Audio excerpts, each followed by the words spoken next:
შავი მთვარე როცა მზესთან არის შეერთებაში. მზე ჩვენთან ხო, ეს არის ეგოფუნქცია. ეს არის გონება.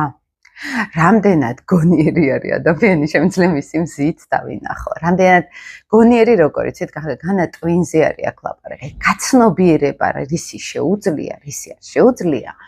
აი აქ გარკვეულწილად მზე დომინირებს. ეს მზის ფუნქცია არის ჩვენთან რუკაში, ხო?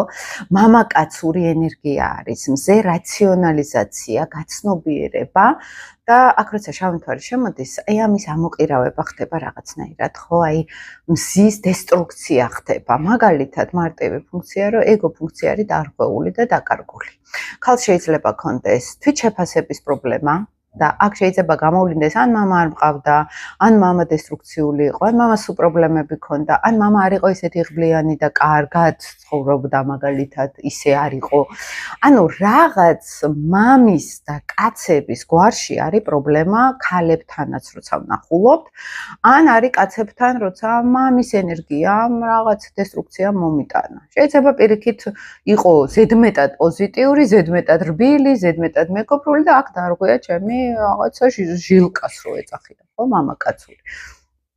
მთლიან რუკას გააჩნია აქ სცენარი, როგორ შეიძლება და გამოვლენილიყო, მაგრამ ყველაზე გამოხატული მეგობრებო, მე რასაც ვაკვირდები, პოზიციის შემთხვევაშიც და კვადრატის შემთხვევაშიც ესე ვლინდება, ოღონდ შეერთება არის უკვე ძალიან გამოხატული, ეს მუდმივად რაღაც როლში არის ადამიანი, რაღაც სპექტაკლში არის ადამიანი, თამაშობს იმ როლს, რაც მისი არ არის.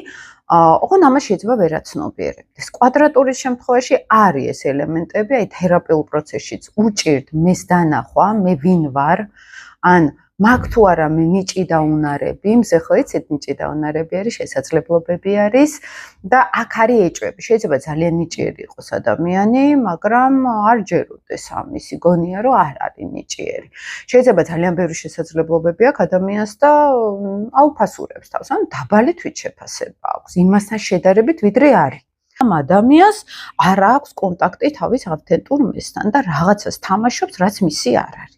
თამაშს რაც გულისხმობს, გულწრფელობა აკლია თითქოს ადამიანს, საკუთარ თავთან შეიძლება გულწრფელობა აკლდეს. ეხლა მე ესეთ მძიმე кейსებს გიყვებით. აი ამ შეპყრობილობაში, როცა ჩრთილის გავლენის ქვეშ ვექცევით, ხო? აი აქ ვლინდება უკვე ის, რომ მე სადღაც მეშინია ვიყო ის ავთენტური მე, იმ დღეს ვერ აღარ მოვეწონები. ან სხვები ვერ დამინახავენ, ან რამე არ შემეშალოს. ის ფორმულა 1 არის. დაბალი თვითშეფასება, ან მერე ნარცისული როლი. ეს არის რეალობაში არ არსებობს თემა და ჩვენ ქნით, ჩვენს წარმოდგენებში